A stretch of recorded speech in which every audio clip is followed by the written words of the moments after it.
Qui est Dieu? Voilà une question qui suscite beaucoup de réponses différentes. Beaucoup diront que Dieu est le créateur de toutes choses. Et on retrouve ça dans beaucoup de religions. Mais beaucoup d'autres religions vont dire que ce n'est qu'une puissance méconnaissable. Ou encore que dans ce Dieu, on peut y trouver plusieurs divinités. Mais alors, qui dit vrai? Où est la vérité sur Dieu? Voilà ce que dit la Bible. En Psaume 83, 18. Que tous sachent que toi, dont le nom est Jéhovah, tu es, toi seul, le Très-Haut sur toute la terre. Dans son passage, on comprend que Dieu a un nom, c'est Jéhovah. Ce nom signifie certainement quelque chose. Mais en plus, dans ce verset, il nous parle de Dieu à la deuxième personne du singulier. Tu es, toi seul. Donc il veut dire que Dieu est une seule personne et pas plusieurs personnes à l'intérieur. Un autre verset qui est intéressant, c'est le psaume 100 et le verset 3 qui nous dit « Sachez que Jéhovah est Dieu. C'est lui qui nous a fait et nous lui appartenons. » On retrouve encore ici le nom que Dieu porte, mais cette fois-ci, on comprend qu'il est notre Créateur. Car il est dit, c'est lui qui nous a fait. Et il est précisé que nous lui appartenons. Donc ce qui veut dire que nous dépendons de lui d'une certaine façon. Comment? Eh bien, l'air que nous respirons. Qui est-ce qui l'a créé? L'eau que nous buvons, c'est qui l'a créé? La nourriture qui pousse, c'est qui l'a créé? Et tout le processus qui permet une telle chose. Le soleil, la pluie, qui permettent la pousse justement de ces fruits et légumes. Un autre verset qui est intéressant, c'est Isaïe chapitre 42, verset 8. Ce verset nous dit « Je suis Jéhovah. C'est là mon nom. Je ne donne ma gloire à personne, ni ma louange aux statues. » Il y a deux choses intéressantes dans ce passage. Là, c'est Dieu lui-même qui parle. Car il dit « Je suis Jéhovah ». Même si c'est un prophète qui a écrit ces paroles, il les a écrit ces paroles au nom de celui qui lui a dicté ces écrits, à savoir Dieu lui-même. Une autre chose qui est intéressante dans ce passage, c'est que Dieu ne donne sa gloire à personne, ni sa louange aux statues. Donc Dieu nous dit clairement ce qu'il ne veut pas dans nos rapports avec lui. Il veut que nous lui donnions sa gloire qui lui revient, et ainsi que sa louange, mais il ne veut pas qu'on la donne à des statues. On comprend par là qu'il refuse l'idolâtrie. Il refuse que l'homme, pour rendre un culte à Dieu soi-disant, se tourne vers des statues ou des icônes ou des colonnes ou des symboles pour pouvoir s'approcher de lui. Intéressant ce passage.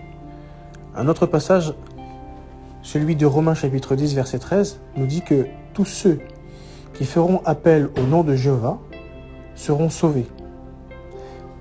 Sauvés, mais sauvés de quoi? Eh bien des épreuves de la vie, car nous savons que nous vivons tous des vicissitudes, des épreuves dans notre vie qui sont difficiles, désagréables à vivre. Mais comment appeler quelqu'un qu'on ne connaît pas? Ce passage nous dit bien que tous ceux qui feront appel au nom de Jéhovah seront sauvés. Mais on ne peut pas faire appel à quelqu'un qu'on ne connaît pas. Si on ne connaît pas que cette personne est capable de nous sauver, comment peut-on l'appeler? Comment peut-on appeler quelqu'un dont on n'a pas appris à connaître? Donc on comprend au travers de ce passage qu'il faut que nous apprenions à connaître qui est Dieu. Et n'est-ce pas en soi une façon de nous inviter à apprendre à le connaître? Avant-dernier verset, Hébreux chapitre 3, verset 4. Ce passage nous dit que toute maison est construite par quelqu'un. Et celui qui a construit toute chose, c'est Dieu. C'est vrai. Il est aberrant de croire que la Terre, les planètes, notre système solaire, les galaxies, l'univers est le fruit du hasard. Et pourtant, n'est-ce pas cela qu'on apprend à l'école? Quand on voit la précision dans laquelle les choses astrales, les choses de l'univers sont ordonnées, c'est aberrant de croire que cela s'est fait par hasard.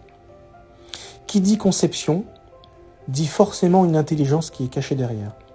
Car si une maison a forcément un bâtisseur, quelqu'un qui a réfléchi, qui s'est posé, qui a pris une feuille de papier, qui a fait un croquis, un schéma, qui a fait des calculs mathématiques pour savoir que s'il faisait de telle ou telle façon, ça allait garantir une maison stable, en bonne et due forme, pour qu'elle puisse tenir debout et pas qu'elle tombe à terre dès la première rafale de vent.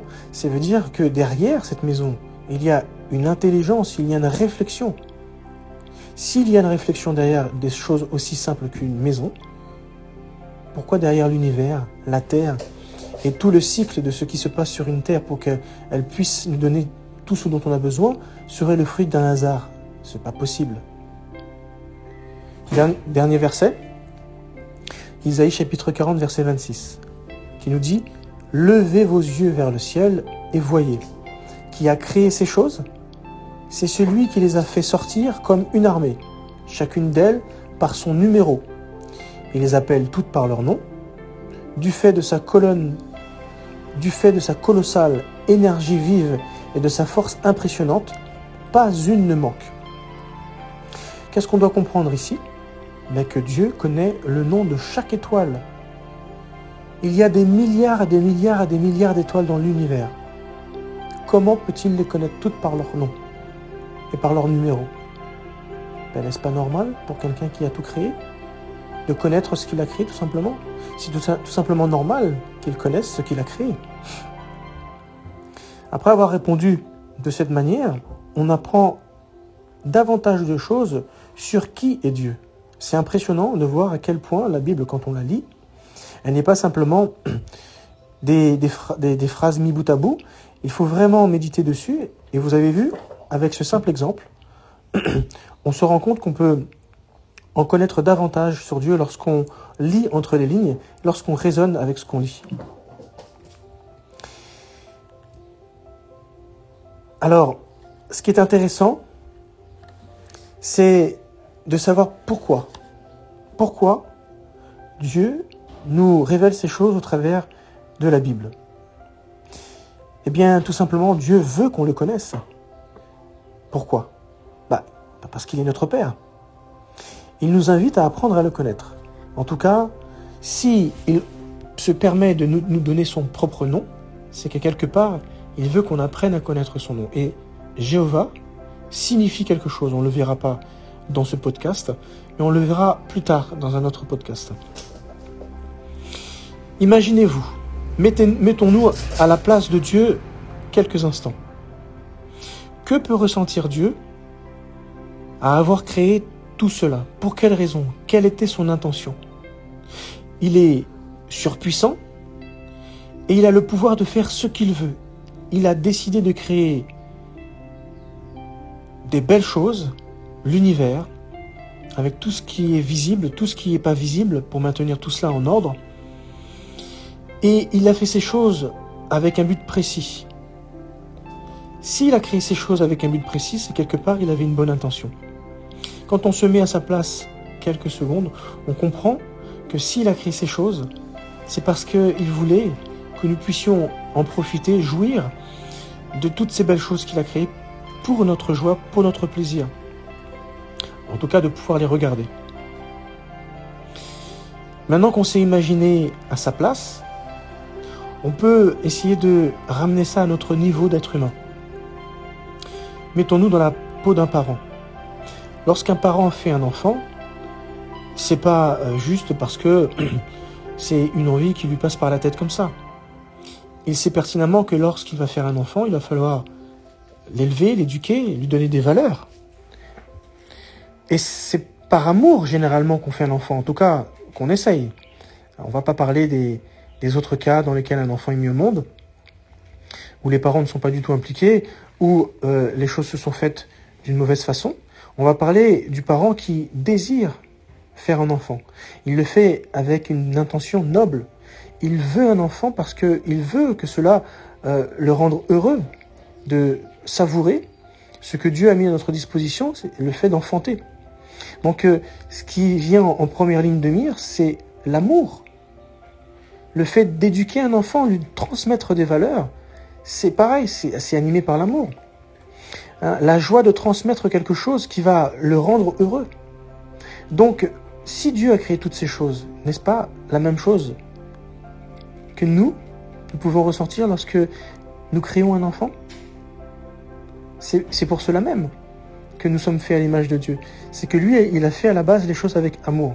Forcément, nous-mêmes, si jamais nous faisons les choses avec cette même intention, nous aurons de la joie à en retirer des bonnes relations avec notre progéniture. Alors, comment appliquer? Comment faire pour imiter Dieu?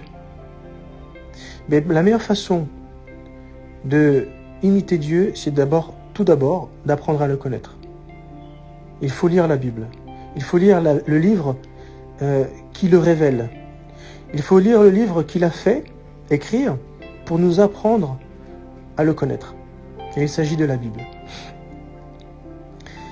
Alors, quels sont les bienfaits qu'on va en retirer?